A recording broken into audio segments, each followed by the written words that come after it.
Good evening सभी को। नमस्ते। आज हम लोग पढ़ने वाले हैं भाषा विषय। भाषा विषय के अंतर्गत कविता है क्या करेगा तू बता। इस कविता को हम लोग आज देखेंगे। इसमें कवि क्या कहना चाहते हैं। प्रथम सत्र की चौथा लेसन है क्या करेगा तू बता कविता है। देखते हैं इस कविता में कवि क्या कहना चाहते हैं। क्या करेगा तू बता। इस कविता के कवि हैं डॉक्टर सुधाकर मिश्र जी। डॉक्टर सुधाकर मिश्र जी का परिचय यहाँ पर दिया है। उनका जन्म 1939 भदोही उत्तर प्रदेश में हुआ था। परिचय है कवि का। कवित्व का गुण आपको विरासत में प्राप्त हुआ। विरासत में प्राप्त होने का अर्थ है कि उनके पूर्व की जो लोग, उनके दादा या पिताजी, उनमें से कोई न कोई अवश्य कवि रहे होंगे, जिसके कारण उनमें भी कवित्व का गुण आया, अर्थात एक अच्छे कवि के रूप में वे भी प्रसिद्ध हुए। सुधाकर मिश्र जी का कवि मन गहरे तक पैठ बना चुकी सामाजिक समस्याओं को लेकर सदा आंदोलित होता रहा है। ये समस्याएं आपकी रचनाओं में स्थान पाती रही। अर्थात सुधाकर मिश्र जी ऐसी कविताएं लिखते थे कि जिससे जो भी समाज में बुराइयां पनप रही है या ऐसी आए दिन अनेक समस्याएं समाज में आती रहती, तो जो समस्याएं आती है उन समस्याओं से संबंधित उनकी कविताएं होती हैं। ऐसा कुछ हमको बताना चाहते हैं कि जो भी हमारे इर्द गिर्द हमारे समाज में हो रहा है उससे संबंधित कौन सी समस्याएं उपज रही है और उसे कविता के माध्यम से प्रस्तुत करना, यह कवि की खासियत रही है। इनकी प्रमुख कृतियां हैं शांति का सूरज, हिमाद्री गर्जन, किरणिका, काव्ययत्री आदि। तो इस तरह से यह डॉक्टर सुधाकर मिश्र जी के संक्षिप्त सा परिचय है, उनकी प्रमुख कृतियां और किस तरह के कवि हैं वो, किस तरह की कविताएं लिखना पसंद करते हैं या उनकी खासियत क्या है, इसके बारे में हम लोगों ने देखा। अब क्या करेगा तू बता, इस कविता में कवि क्या कहना चाहते हैं, इस पद्य में क्या कहना चाहते हैं। प्रस्तुत कविता में डॉक्टर सुधाकर मिश्र जी ने खोखले जीवन जीने, भाग्य पर निर्भर रहने, छीनकर सुख प्राप्त करने से हमें सचेत किया है। बच्चों, आजकल का जो जीवन है वह एक तरह से देखा जाए तो दिखावे का जीवन बनता जा रहा है लोगों का। समाज में जो लोग विचरण कर रहे हैं, घूम रहे हैं, आप लोग अपने इर्द गिर्द अगल बगल देखते होंगे, हर एक के पास स्मार्टफोन, महंगे से महंगा फोन, भले किसी भी अवस्था में हो, लेकिन अपना स्टेटस दिखाने के लिए, अपना जीवन स्तर लोगों को दिखाने के लिए किस तरह से वो कर्ज लेकर के भी चीजें खरीदते हैं। अर्थात ये सब खोखला जीवन है, दिखावे का जीवन है। और उसके लिए भी बहुत से लोग बिना कर्म किए अपने भाग्य पर निर्भर रहते हैं। छीन कर सुख प्राप्त करने से हमें सचेत किया। इसका मतलब क्या है, बहुत से समाज में ऐसी बुराइयां व्याप्त है, जैसे दूसरों की दौलत पर नजर रखना, धन पर नजर रखना, अपने सुख के लिए दूसरे के पैसे का उपयोग करना या किसी से छीन करके। बहुत से लोग ऐसे हैं जो अपने पिता के पैसे या किसी और का, मित्रों के पैसे पर जीना ज्यादा पसंद करते हैं। उसके लिए अनेक तरीके, अनेक चीजें ढूंढते रहते हैं। तो कवि यहाँ पर कहते हैं आपने हमें इंसान बनने, शांति फैलाने, प्यार बांटने आदि के लिए प्रेरित कर रहा है, किया है। तो यहाँ पर कवि हमें किस लिए प्रेरित कर रहे हैं कि एक अच्छा इंसान बने, समाज में चारों तरफ शांति फैलाए, प्यार बांटे। इन सब बातों के लिए हमें कवि प्रेरित करते हैं। आपका मानना है कि कमजोर का सहारा बनने, प्रेम से सबका हृदय जीतने में ही जीवन की सार्थकता है। कवि की सोच ऐसी है, कवि अपनी कविता के माध्यम से यह बताना चाहते हैं कि हम जो भी कमजोर तबका है उसका सहारा बने, जिसे भी मदद की आवश्यकता है उसकी मदद करें, प्रेम से सभी का हृदय जीतने का प्रयास करें। अर्थात किसी के मन को ठेस ना पहुंचाए, किसी को कष्ट ना दे, और कोई कष्ट में है तो उसके लिए हमारे हाथ, मदद के हाथ सदा आगे बढ़ना चाहिए। और सभी का जीवन, सभी का हृदय जीतने के लिए, मन जीतने के लिए, अर्थात किसी के मन में स्थान बनाओ। तो इस तरह से कवि का जो संदेश है आज के समय में भी बहुत ही सार्थक है कि किस तरह से अनेक समस्याओं का सामना लोग कर रहे हैं। कोरोना जैसी महामारी के दरमियान एक दूसरे का सहारा बने लोग, एक दूसरे के मददगार बने। बहुत सी स्वयंसेवी संस्थाएं थी जिन्होंने घर घर अन्न पहुंचाने का काम किया, राशन पहुंचाने का काम किया, जीवन आवश्यक चीजें पहुंचाने का कार्य किया। कई लोगों के बारे में हम लोगों ने देखा कि किस तरह से जब बहुत ज्यादा चरम पर यह बीमारी चल रही थी, महामारी चल रही थी, तो उस समय दवाइयों की व्यवस्था, ऑक्सीजन सिलेंडर्स की व्यवस्था स्वयंसेवी संस्थाओं ने, कई लोगों ने व्यक्तिगत तौर पर भी करके लोगों की मदद की। तो इस तरह से कभी जो कहना चाहते हैं उसके अनेक उदाहरण हमारे समाज में मिलते हैं, जो कमजोर लोगों का सहारा बनते हैं, जिसको आवश्यक है उसकी मदद करते हैं। वैसे अनेक लोग हमारे इर्द गिर्द हैं। आए दिन हम इन सब बातों को देखते हैं। तो देखते हैं इस कविता में क्या है। क्या करेगा तू बता, सबसे बड़ा धनवान बन, है अगर बनना तुझे कुछ आदमी इंसान बन। चल के चलता देख कर तुझको सहम जाए अचल, सिर झुकाना ही पड़े ऐसी न कोई चाल चल। क्या करेगा तू बता, सबसे बड़ा धनवान बन, है अगर बनना तुझे कुछ आदमी इंसान बन। यहाँ पर कवि कह रहे हैं कि क्या करेगा तू सबसे बड़ा धनवान बन करके। एक तरह से प्रश्न भी है कवि का। हमें भी अपने आप से यह प्रश्न पूछना चाहिए कि अगर मैं बहुत बड़ा धनवान भी बन गया, बहुत पैसे वाला व्यक्ति भी बन गया, अगर मुझ में इंसानियत नहीं है, मानवता नहीं है, लोगों के प्रति रहम या मदद की भावना नहीं है, तो मेरे बड़े होने का कोई फायदा नहीं। तो यहाँ पर कवि कह रहे हैं कि तू बड़ा बन करके क्या करेगा, बहुत पैसे वाला बन करके क्या करेगा। केवल धनार्जन ही हमारा लक्ष्य नहीं होना चाहिए, सिर्फ पैसे कमाना ही हमारा लक्ष्य नहीं होना चाहिए। तो क्या होना चाहिए, तो बहुत बड़ा इंसान अगर बनना चाहता है तो लोगों का मददगार बन, लोगों की सहायता कर। अगर बनना तुझे कुछ आदमी इंसान बन, तो सबसे पहले तुझे इंसान बनना है। इंसान अर्थात क्या, मनुष्य ही मनुष्य के काम आए, इंसान इंसान के काम आए, उसमें मानवता हो, इंसानियत हो। तो इस तरह का तुझे बनना है, केवल धनवान नहीं बनना है, केवल पैसे वाला ही नहीं बनना है। तो कवि अपने आप से भी प्रश्न कर रहे हैं, आप लोगों को भी प्रेरित कर रहे हैं कि अपने आप से प्रश्न करो, अपने आप से पूछो कि तुम क्या बनना चाहते हो। अगर धनवान बन भी गए तो उसका कोई फायदा नहीं।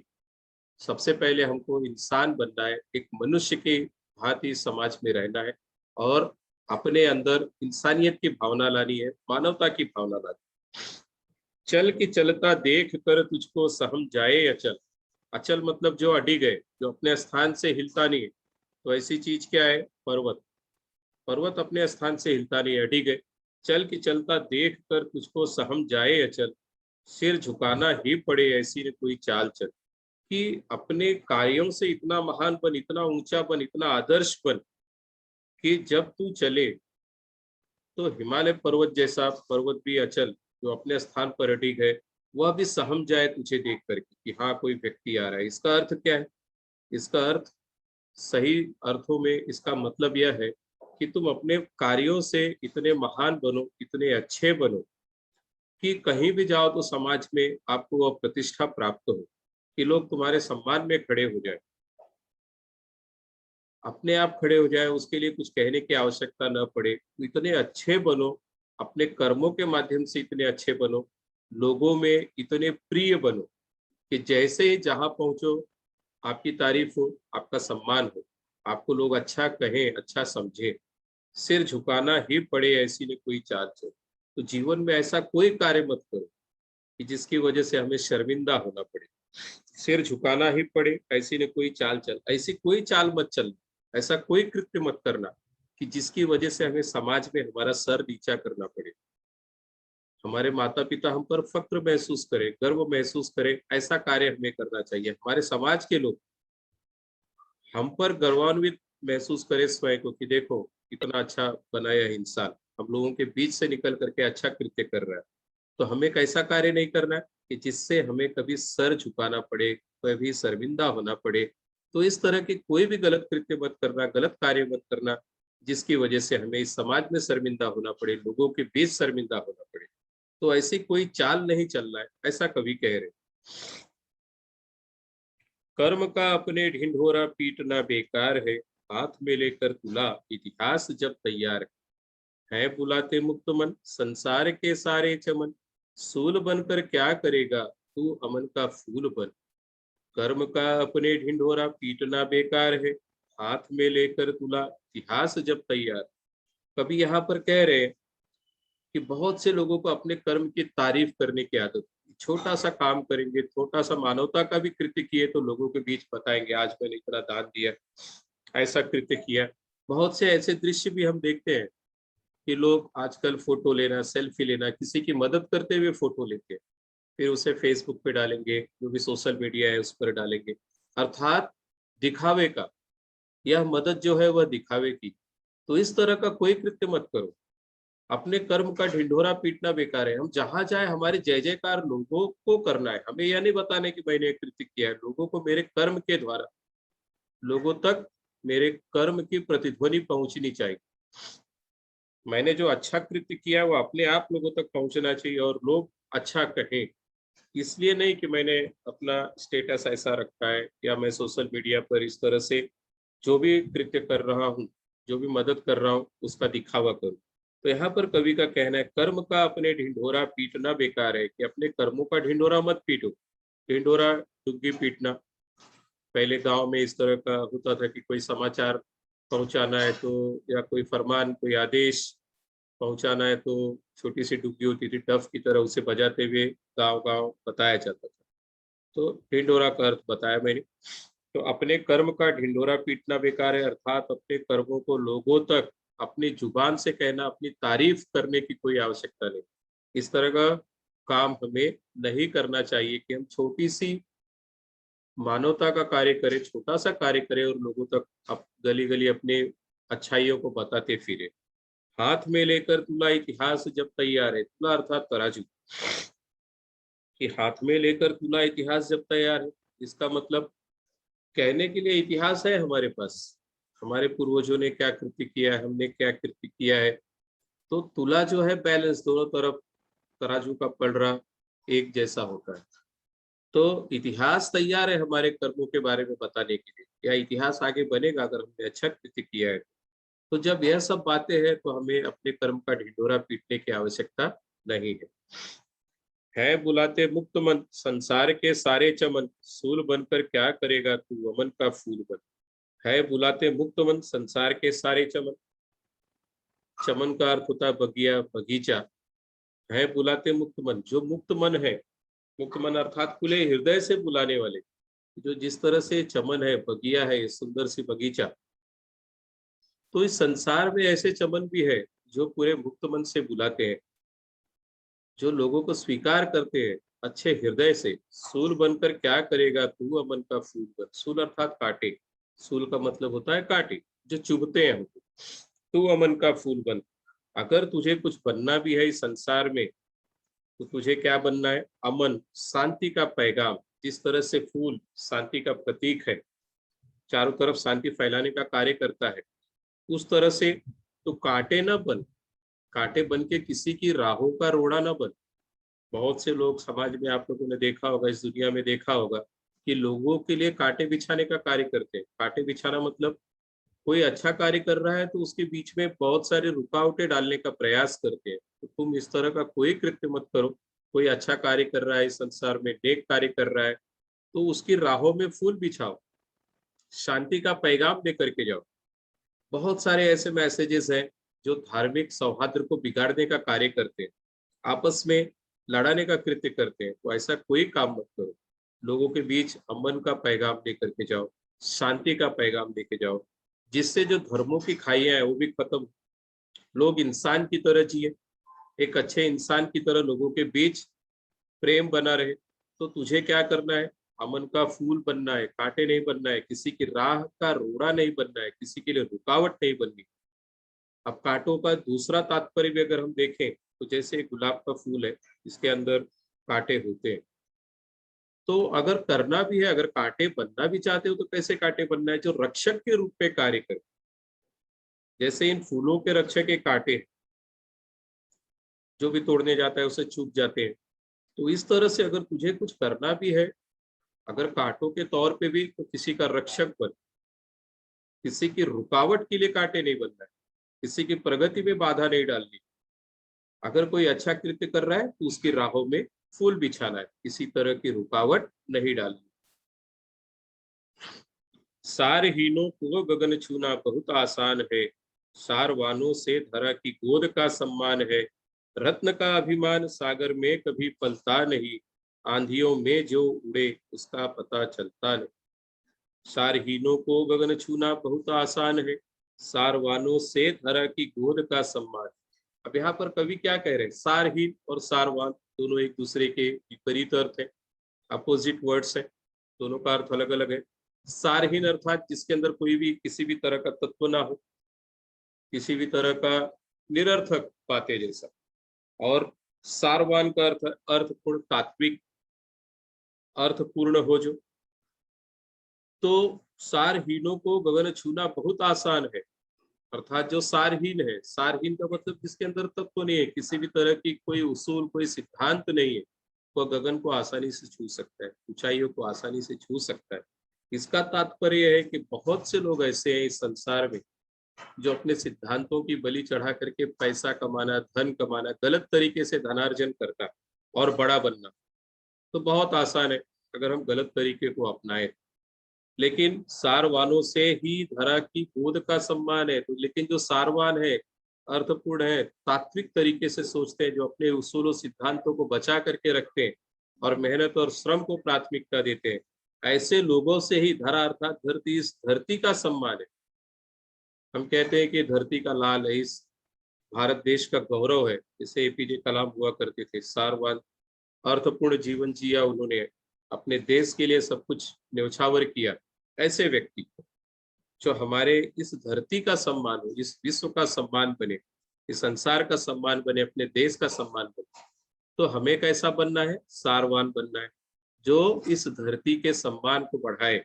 सारहीन नहीं बनना है, अर्थात गलत तरीके से पैसे कमाना, नाम कमाना, तो ये बहुत आसान सी बात है। तो हमको इस तरह का इंसान नहीं बनना है। रत्न का अभिमान सागर में कभी पलता नहीं, आंधियों में जो उड़े उनका पता चलता नहीं। रत्न, सागर अनेक रत्नों को समेटे हुए, सागर की गहराइयों में जो गोताखोर जाते हैं, डुबकियां लगाते हैं, तो अंदर से इस तरह के मोती निकाल करके लाते हैं। इस तरह की सीपियां जिसके अंदर मोती बनता है, उसे ढूंढ करके लाते हैं। ऐसे अनेक रत्न सागर में है, शंख है, ऐसी अनेक सीपियां हैं, बहुत सारे समुद्र की चीजें हैं जो समुद्र की गहराई में पलती हैं बनती। तो यहाँ पर कवि कह रहे हैं रत्न का अभिमान सागर में कभी पलता नहीं।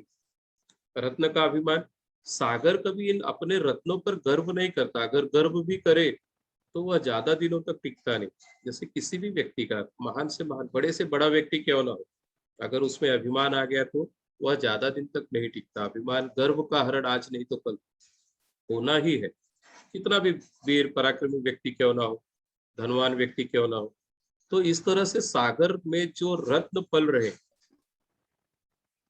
आज नहीं तो कल उसे बाहर आना ही है, या कितने दिनों तक उसमें समाहित रहेंगे, कभी न कभी तो उसे निकाल करके लाया जाएगा। तो इस तरह से रत्न का अभिमान सागर में कभी पलता नहीं, अर्थात सागर के पास भी ये रत्न ज्यादा दिनों तक नहीं रह सकते, तो इसका अभिमान करके कोई फायदा नहीं है सागर को। उसी तरह से हमको भी, जो हमारे पास चीजें हैं, धनवान व्यक्ति है तो उसे भी कभी अभिमान नहीं, विद्या का कभी अभिमान, घमंड नहीं करना चाहिए कि मैं बहुत ही ज्ञानवान हूँ, धनवान हूँ, गुणवान हूँ, या मेरे पास जो भी अच्छाई है उसका कभी अभिमान नहीं करना चाहिए। आंधियों में जो उड़े उनका पता चलता नहीं। हमने देखा है जब भी आती आती है, सुनामी आती है, तो बड़ी से बड़ी चीजें भी तिनके के समान उड़ जाती है। उसी तरह से जब कभी मुसीबत आती है तो अच्छे से अच्छा व्यक्ति भी उड़ जाता है, अर्थात वो टिक नहीं पाता, अपने आप को संभाल नहीं पाता। तो अपने आप में कभी अभिमान ना आने दो, कभी अपने आप में घमंड ना आने दो किसी चीज का। अगर एक भी तूफान बवंडर आया जीवन में तो सब कुछ तहस नहस कर सकता है, सब कुछ समाप्त हो सकता है। इसलिए कभी किसी बात का घमंड नहीं करना चाहिए, अभिमान नहीं करना चाहिए। बन अगर बनना तुझे है प्यार का हिमगिर विरल, या खुशी की गंध बन, या बन दया दरिया तरल। हाथ बन वह गर्व से जिसको निहारे राखिया, या कि बन कमजोर के संघर्ष की वैसा किया। बन अगर बनना तुझे है प्यार का हिमगिर विरल, विरल और सघन दो विपरीत शब्द है। विरल का अर्थ होता है स्पार्श, जो ज्यादा घना ना हो, और हिमगिरी, हिम पर्वत, हिमालय पर्वत, गिरी का अर्थ पर्वत होता है। बन अगर बनना तुझे है प्यार का हिमगिर विरल। हे मनुष्य, हे मानव, अगर तुझे कुछ बनना है तो प्यार का हिमगिर विरल। जिस तरह से हिमालय पर्वत बहुत ऊंचा है फिर भी विरल है। पर्वत की चोटियां हम आसानी से एक से बढ़कर एक देख सकते हैं। तो हमें क्या बनना है? प्यार का हिमगिरी, हिमालय पर्वत की तरह, और किसी भी तरह का अभिमान न रखते हुए लोगों में प्यार बांटने का कार्य हमें करना है। या खुशी की गंध बन, या बन दया दरिया तरल। तरल का अर्थात लिक्विड की तरह होता है, जो द्रव पदार्थ है। दरिया अर्थात सागर, समुद्र का भाग। दया अर्थात करुणा, दया, ममता। या खुशी की गंध बन, या तू क्या बन? प्यार का हिमगिरी बन, हिमालय पर्वत की तरह प्यारा बन, विरल बन। या खुशी की गंध बन, या जिस तरह से फूल अपने खुशबू को चारों तरफ बिखेर देता है, बांध करके नहीं रखता, किसी व्यक्ति विशेष में भेद नहीं करता, किसी के पास जाना है या बड़ा है तो इसी के पास खुशबू बन के जाओ। या बन दया दरिया तरल, या तो अपने मन को पूरी तरह से दयावान बनाओ। प्रत्येक प्राणी के लिए, प्रत्येक जीव के लिए हमारे दिल में करुणा होनी चाहिए, दया होनी चाहिए। और दरिया, दया का जो दरिया है वह एक तरल पदार्थ की तरह बहना चाहिए, अर्थात सभी के लिए दया की भावना मन में होनी चाहिए। किसी भी व्यक्ति के लिए या किसी भी पशु के लिए, प्राणी के लिए किसी भी तरह की दुर्भावना ना हो, सभी के लिए प्रेम हो। जैसे खुशबू बिना किसी के भेद के चारों तरफ फैलती है, उस तरह से। हाथ बन वह गर्व से जिसको निहारे राखियां। राखी का त्योहार क्यों मनाते हैं, इसके बारे में अगर हम देखें तो रक्षा का वचन, भाई अपनी बहन को रक्षा का वचन। तो हाथ बन वह गर्व से जिसको निहारे राखियां, अर्थात बहन को भी गर्व होना चाहिए अपने भाई को राखी बांधते हुए। उसे लगना चाहिए कि मेरा भाई मेरे रक्षक के रूप में हमेशा खड़ा रहेगा, हमेशा तैयार रहेगा। तो इस तरह का हाथ बन कि जो लोगों के लिए रक्षक बने, किसी भी तरह की मुसीबत आने पर वह उसका साथ निभाए। या कि बन कमजोर के संघर्ष की वैशाखिया, या समाज में ऐसे, वैशाखी का अर्थ इस तरह से जो सहारा लिया जाता है, वैशाखी का यहाँ पर जो दिया है वह किसी का सहारा बन। कोई भी कमजोर व्यक्ति है और वह संघर्ष कर रहा है, स्ट्रगल कर रहा है अपने जीवन में आगे बढ़ने के लिए, तो ऐसे व्यक्तियों का सहारा बन।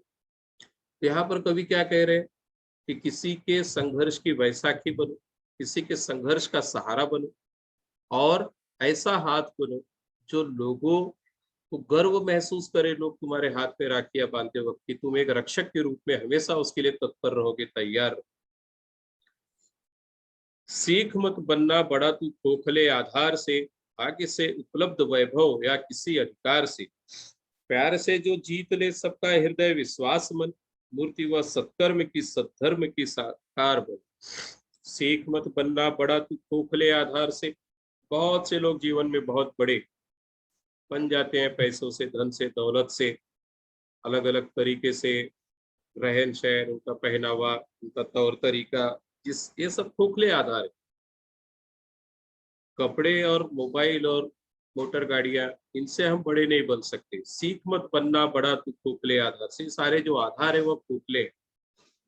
इस तरह से इन चीजों का, भौतिक सुख सुविधाओं को लेकर के हम बड़े नहीं बन सकते। बड़ी बड़ी चीजें, महंगे फोन्स, महंगे इंस्ट्रूमेंट्स लेकर के, कार, बंगला, गाड़ी, इन सब चीजों से हम बड़े नहीं बन सकते। सीख मत बनना बड़ा तू खोखले, सारी सब चीजें खोखली है, ऐसा यहाँ पर कवि कहते हैं। भाग्य से उपलब्ध वैभव या किसी आधार से, बहुत से लोगों को जीवन में धन दौलत उनके भाग्य से मिलता है। भाग्य से अर्थात विरासत से, उनके पिता या कहीं से किसी के द्वारा दिया गया धन।